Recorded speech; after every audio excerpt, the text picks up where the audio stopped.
ವೀಕ್ಷಕರೇ, ಮತ್ತೊಮ್ಮೆ ನಿಮಗೆ ಚಿರಂತನ ಯೂಟ್ಯೂಬ್ ಚಾನೆಲ್ಗೆ ಸ್ವಾಗತ. ಇವತ್ತಿನ ವಿಶೇಷ ವ್ಯಕ್ತಿಗಳ ಸಂದರ್ಶನ ಕಾರ್ಯಕ್ರಮಕ್ಕೆ ಮತ್ತೊಮ್ಮೆ ನಮ್ಮ ಚಾನೆಲ್ಗೆ ಆಗಮಿಸಿರುವಂತಹ ಶ್ರೀಮತಿ ಮೇರಿ ಡಿಸೋಜ್ ಅವರಿಗೆ ಸ್ವಾಗತವನ್ನು ಬಯಸ್ತಾ ಇದ್ದೇನೆ.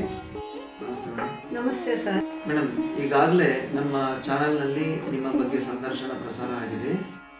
ಇದರಿಂದ ನಿಮಗೇನಾದರೂ ಉಪಯೋಗ ಆಗಿದೆಯಾ ಅಥವಾ ಏನಾದರೂ ಬದಲಾವಣೆ ಕಂಡಿದೆಯಾ?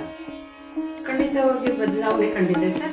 ನಾನು ನಿಮ್ಮ ಚಾನಲ್ನಲ್ಲಿ ಒಂದು ಸಂದರ್ಶನ ಆದ ನಂತರ ನಾನು ನೋಟು ನಾಣ್ಯಗಳ ಅಂಚೆ ಚೀಟಿಗಳ ಒಂದು ಹವ್ಯಾಸದ ಸಂಗ್ರಹ ಮಾಡ್ತಾ ಇದ್ದೀನಿ ಅಂತ ಬಹಳಷ್ಟು ಜನರಿಗೆ ಇದರ ಪರಿಚಯನೇ ಇರಲಿಲ್ಲ.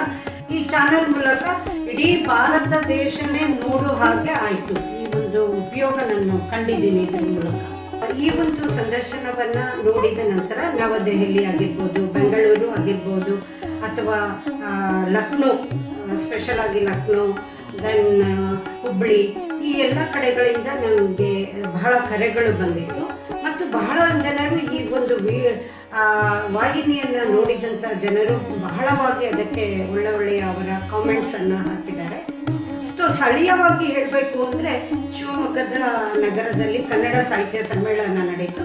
ಈ ಒಂದು ಸಮ್ಮೇಳನದಲ್ಲಿ ಮೊದಲ ಬಾರಿಗೆ ಒಬ್ಬ ಶಿಕ್ಷಕಿಯಾಗಿ, ಒಂದು ಮಹಿಳೆಯಾಗಿ ಈ ಒಂದು ನಾಣ್ಯ ಮತ್ತು ನೋಟುಗಳ ಪ್ರದರ್ಶನವನ್ನು ಅಲ್ಲಿ ಪ್ರಸಾರ ಮಾಡಿದ್ವಿ. ಮತ್ತು ಅಲ್ಲಿ ಒಂದು ವಸ್ತು ಪ್ರದರ್ಶನದ ರೀತಿಯಲ್ಲಿ ಅದನ್ನು ಪ್ರದರ್ಶನ ಮಾಡಲಾಯಿತು.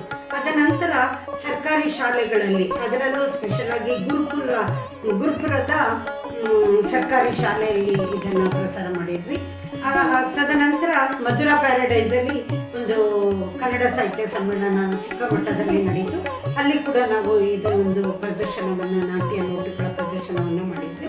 ತದನಂತರ ಇದೇ ತಿಂಗಳ 25ನೇ ತಾರೀಕಿಗೆ ನಾವು ನಿರ್ಮಲಾ ಸೇವಾ ಕೇಂದ್ರದ ಸಹಯೋಗದೊಂದಿಗೆ ಈ ಒಂದು ನೋಟು, ನಾಣ್ಯ, ಅಂಚೆ ಚೀಟಿಗಳನ್ನು ಎಲ್ಲರಿಗೂ, ಅಂದರೆ ಸಾರ್ವಜನಿಕರಿಗೆ ಒಂದು ಪ್ರದರ್ಶನ ಆಗಲಿಕ್ಕೋಸ್ಕರ BH ರೋಡಿನ MI ಕಾನ್ವೆಂಟಲ್ಲಿ ಇದನ್ನು ಆಯೋಜನೆ ಮಾಡಿದ್ವಿ.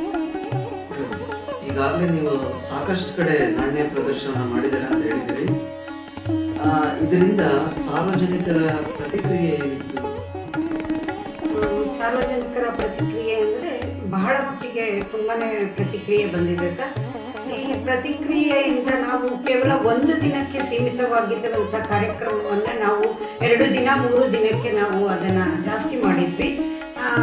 ಮೊದಲ 2 ದಿನಗಳಲ್ಲಿ ನಾವು ವಿದ್ಯಾರ್ಥಿಗಳಿಗೋಸ್ಕರನೇ ಮಾಡಿದ್ದು. ಕಾರಣ ಇಷ್ಟೇ, ವಿದ್ಯಾರ್ಥಿಗಳಲ್ಲಿ ಕೆಲವರಿಗೆ ನಾವು ಅಂಚೆ ಚೀಟಿಗಳ ಬಗ್ಗೆ ಆಗಲಿ ಅಥವಾ ನಾಣ್ಯಗಳ ಬಗ್ಗೆ ಆಗಲಿ, ನೋಟುಗಳ ಬಗ್ಗೆ ಆಗಲಿ ಕೇಳಿದಾಗ ಎಷ್ಟೋ ಮಕ್ಕಳಿಗೆ ಅದರ ಬಗ್ಗೆ ತಿಳಿದಿರಲಿಲ್ಲ. ಗಣ್ಯ ವ್ಯಕ್ತಿಗಳ ಸ್ಟ್ಯಾಂಪ್ಗಳನ್ನೆಲ್ಲ ತೋರಿಸಿದಾಗ ಆ ವ್ಯಕ್ತಿಗಳ ಪರಿಚಯನೇ ಅವರಿಗೆ ಇರಲಿಲ್ಲ. ಬಟ್ ಇದರಿಂದ ವಿದ್ಯಾರ್ಥಿಗಳಿಗೆ ಬಹಳ ಪ್ರಯೋಜನ ಆಯಿತು. ನೋಟು ನಾಣ್ಯಗಳನ್ನು ನೋಡಿದಾಗ ಇಂಥೆಲ್ಲ ವ್ಯಕ್ತಿಗಳು ಇದ್ದಾರಾ ಅಂತ ಹೇಳಿ ಅವರಿಗೆ ಬಹಳ ಆಶ್ಚರ್ಯವನ್ನು ಮೂಡಿಸ್ತು. ಅದರಿಂದ ನಾವು 2 ದಿನಗಳ ಕಾಲ ಅದನ್ನು ಮಾಡಿದ್ವಿ.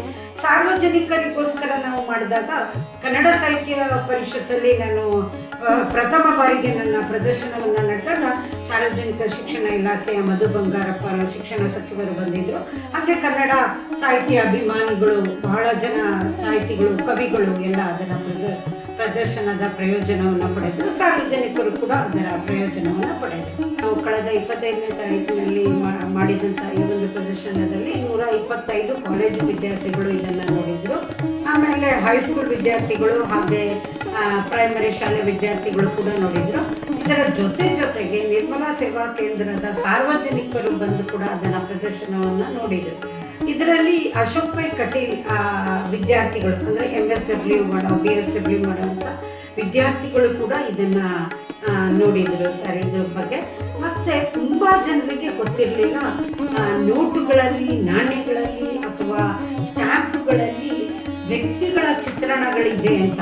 ಈಗ ಉದಾಹರಣೆಗೆ ನಮ್ಮ ನೋಟುಗಳಲ್ಲಿ ಗಾಂಧೀಜಿಯ ಚಿತ್ರಣ ಇದೆ, ಆದರೆ ನೋಟುಗಳನ್ನು ತೆರೆದು ನೋಡಿ ಅಂದರೆ ಅದರ ಹಿಂಭಾಗದಲ್ಲಿರುವಂಥ ಕಥೆಗಳು ಪ್ರತಿಯೊಂದು ನೋಟಿನಲ್ಲಿ, ಇವಾಗ 10 ರೂಪಾಯಿ ನೋಟಿನಲ್ಲಿ ಕೊನಾರ್ಕ್ ಟೆಂಪಲ್ ಇದೆ, 20 ರೂಪಾಯಿ ನೋಟಿನಲ್ಲೂ ಕೂಡ ಇದೆ, 50 ರೂಪಾಯಿ ನೋಟಿನಲ್ಲಿ ಹಂಪೆ ಚಿತ್ರ ಇದೆ, ಮತ್ತು 200 ರೂಪಾಯಿ ನೋಟಿನಲ್ಲಿ ಅಜಂತಾ ಎಲ್ಲೋರದ್ದಿದೆ, 500 ರೂಪಾಯಿ ನೋಟಿನಲ್ಲಿ ಡೆಲ್ಲಿದಿದೆ, ಹಳೆಯ ನೋಟಿನಲ್ಲಿ ದಂಡಿನ ಯಾತ್ರೆ ಇದೆ. ಸೊ ಈ ರೀತಿಯಾದಂಥ ಕಥೆ ಹೇಳುವಂಥ ನೋಟುಗಳಿದೆ. ವ್ಯಕ್ತಿಗಳಲ್ಲಿ ನೆಹರೂದಾಗಿರ್ಬೋದು, ಗಾಂಧೀಜಿದಾಗಿರ್ಬೋದು, ಇಂದಿರಾ ಗಾಂಧಿ ಆಗಿರ್ಬೋದು, ಅಥವಾ ಕನ್ನಡ ಸಾಹಿತಿಗಳಾಗಿರ್ಬೋದು, ಇವುಗಳ ನಾಣ್ಯಗಳ ಮೇಲೆ ಅವರ ಮುದ್ರಣ ಇರೋದ್ರಿಂದ ಫಸ್ಟ್ ಟೈಮ್ ನೋಡಿ ಮಕ್ಕಳಿಗೆಲ್ಲ ತುಂಬ ಆಶ್ಚರ್ಯವಾಯಿತು. ಮತ್ತು ಅದರ ಜೊತೆಗೆ ಬಹಳ ಖುಷಿ ಪಟ್ಟು ಹೋದರು. ಈ ಪ್ರದರ್ಶನವನ್ನು ಇನ್ನೂ ಚೆನ್ನಾಗಿ ಇನ್ನೂ ದೊಡ್ಡ ಮಟ್ಟದಲ್ಲಿ ಮಾಡಿ ಎನ್ನುವಂಥದ್ದು ಕೂಡ ಅಭಿಪ್ರಾಯ ಬಂತು ನಮಗೆ.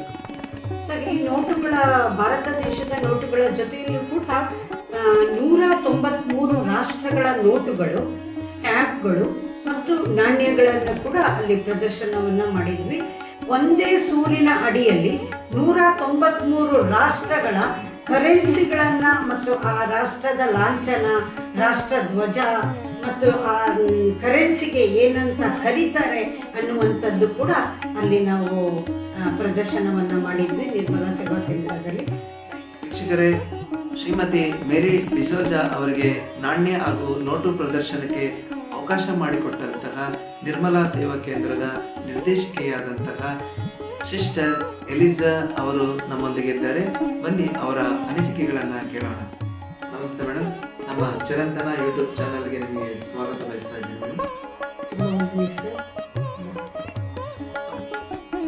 ಶ್ರೀಮತಿ ಮೇರಿ ಡಿಸೋಜಾ ಅವರು ಸಾಕಷ್ಟು ಕಡೆ ನಾಣ್ಯ ನೋಟುಗಳ ಪ್ರದರ್ಶನ ಮಾಡಿದ್ದಾರೆ.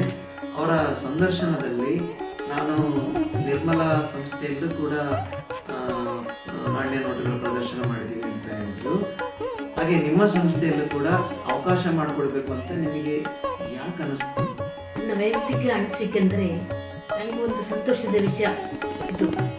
ಹಾಗೂ ಮೇರಿ ಡಿಸೋಜರ್ ಅವರಲ್ಲಿರುವ ಪ್ರತಿಭೆಯನ್ನು ನಾನು ತುಂಬ ಕಂಡಿದ್ದೇನೆ. ಆದರೆ ಇದು ಒಂದು ಅಪರೂಪ ಅಭಿಪ್ರಾಯವನ್ನು ನಾನು ವ್ಯಕ್ತಪಡಿಸಲಿಕ್ಕೆ ಇಷ್ಟಪಡ್ತೇನೆ. ಯಾಕಂದರೆ ಮೇರಿ ಡಿಸೋಜರ್ ಅವರು ಒಂದು ಮಹಿಳೆಯಾಗಿ ಎಷ್ಟೋ ಪ್ರತಿಭೆಗಳನ್ನು ಹೊಂದಿ ಈ ನಾಣ್ಯಗಳನ್ನು ಕಲೆಕ್ಟ್ ಮಾಡುವುದದ್ದು ತುಂಬ ಸುಲಭವಾದ ಕೆಲಸವಲ್ಲ. ಈ ಟ್ಯಾಲೆಂಟನ್ನು ಅವರು ಚಿಕ್ಕ ವಯಸ್ಸಿಂದಲೇ, ಅದು ಅವರು ಶಿಕ್ಷಣ ಪಡೆಯುವಾಗ, ಶಾಲೆಯಲ್ಲಿ ಓದುವಾಗಲೇ ಈ ಹ್ಯಾಬಿಟ್, ಹಾಬಿಯನ್ನು ಇಟ್ಕೊಂಡಿದ್ದಾರೆ. ನಿರ್ಮಲಾ ಸೇವಾ ಕೇಂದ್ರದಲ್ಲಿ ನಾನು ಸುಮಾರು 5 ವರ್ಷದಿಂದ ಇಲ್ಲಿ ಕೆಲಸ ಕಾರ್ಯಗಳನ್ನು ನಡೆಸ್ತಾ ಬರ್ತಾ ಇದ್ದೇನೆ ಒಂದು ನಿರ್ದೇಶಕಿಯಾಗಿ. ನಮ್ಮ ಮಹಿಳೆಯರು ಅಂದರೆ ಸ್ವಸಹಾಯ ಸಂಘದಲ್ಲಿರುವ ಮಹಿಳೆಯರಿಗೆ ಒಂದು ಅವಕಾಶವಾಗಿರುತ್ತೆ ಅಂತ ಯೋಚಿಸಿದೆ. ಹಾಗೂ ನಾನು ಫಾರೆಸ್ಟ್ ಸೆಕ್ಟರಲ್ಲಿ ಮಾಡುವ ಹಳ್ಳಿಗಳಲ್ಲಿ ತುಂಬ ಮಕ್ಕಳಿದ್ದಾರೆ ವಂಚಿತರಾದವರು, ಇದರ ಶಿಕ್ಷಣದಲ್ಲಿ ವಂಚಿತ, ಹಾಗೂ ಈ ಪ್ರದರ್ಶನ ಎಲ್ಲ ಅವರಿಗೆ ಸಿಗಲ್ಲ, ಅವಕಾಶ ಸಿಗಲ್ಲ. ಹಾಗಾಗಿ ಈ ಅನುಕೂಲ ನನ್ನಿಂದ ಏನಾದರೂ ಉಪಕಾರ ಆಗಲಿ ಅನ್ನಿತು ನನ್ನ ಸಂಸ್ಥೆಯಲ್ಲಿ ಇದನ್ನು ಒಂದು ಕಾರ್ಯರೂಪದಲ್ಲಿ ತಂದರೆ ಅದು ಎಲ್ಲರಿಗೆ ಅನುಕೂಲವಾಗುತ್ತೆ ಅಂತ ನಾನು ಯೋಚಿಸ್ತೇನೆ. ನಮ್ಮ ದೇಶದ ನಾಣ್ಯಗಳನ್ನೇ ಕಲೆಕ್ಟ್ ಮಾಡೋದು ಕಷ್ಟ, ಅಂಥದ್ರಲ್ಲಿ ದೇಶ ವಿದೇಶಗಳ ನೋಟುಗಳನ್ನೆಲ್ಲ ಕಲೆಕ್ಟ್ ಮಾಡಿದರೆ ಅದರಿಂದಲೂ ಕೂಡ ನಿಮಗೆ. ಹೌದು ಸರ್, 193 ರಾಷ್ಟ್ರಗಳಿಂದ ನಾಣ್ಯಗಳು, ನೋಟುಗಳನ್ನು ಮತ್ತು ಸ್ಟ್ಯಾಂಪುಗಳನ್ನು ತೆಗೆಯುವುದಂದರೆ ಅದು ಒಂದು ಸುಲಭವಾದ ಕೆಲಸ ಇಲ್ಲ. ಹಾಗಾಗಿ ನನಗೆ ತುಂಬ ಸಂತೋಷವಾಯಿತು. ನಮ್ಮ ಮ್ಯಾನೇಜ್ಮೆಂಟ್ ಕಡೆಯಿಂದಲೂ ನಮ್ಮ ಮ್ಯಾನೇಜರ್ ಬಂದು ಅದರಲ್ಲಿ ಭಾಗವಹಿಸಿ ಅವರನ್ನು ಉತ್ತೇಜಿಸಿ ಮತ್ತು ಅವರ ಆಸಕ್ತಿಯನ್ನು ವ್ಯಕ್ತಪಡಿಸಿದ್ದಾರೆ.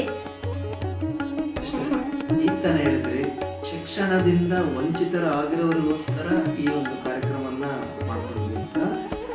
ಈ ಕಾರ್ಯಕ್ರಮದಿಂದ ಆ ಶಿಕ್ಷಣದಿಂದ ವಂಚಿತರಾದವರಿಗೆ ಏನಾದರೂ ಉಪಯೋಗ ಆಯ್ತಾ?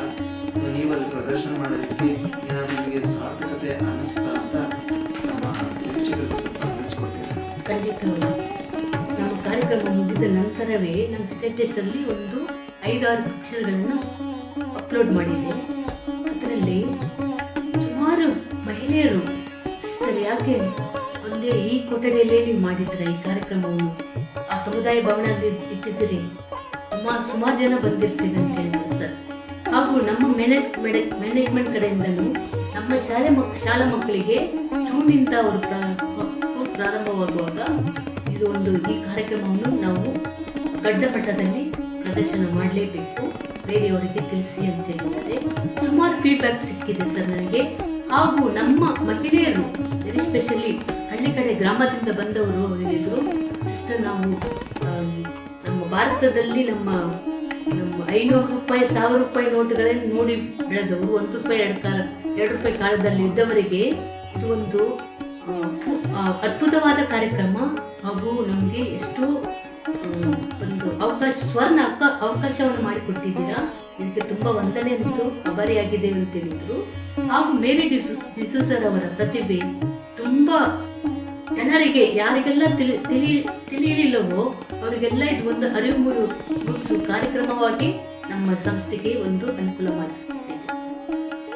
ನೋಡಿದ್ರಲ್ಲ ವೀಕ್ಷಕರೇ, ಶ್ರೀಮತಿ ಮೇರಿ ಡಿಸೋಜ ಅವರಿಗೆ ನೋಟು ಹಾಗೂ ನಾಣ್ಯ ಪ್ರದರ್ಶನಕ್ಕೆ ಅವಕಾಶ ಮಾಡಿಕೊಟ್ಟಂತಹ ನಿರ್ಮಲಾ ಸೇವಾ ಕೇಂದ್ರದ ನಿರ್ದೇಶಕಿಯಾದಂತಹ ಸಿಸ್ಟರ್ ಎಲಿಸ್ ಅವರು ತಮ್ಮ ಅನಿಸಿಕೆಗಳನ್ನು ತಿಳಿಸಿಕೊಟ್ಟಿದ್ದಾರೆ.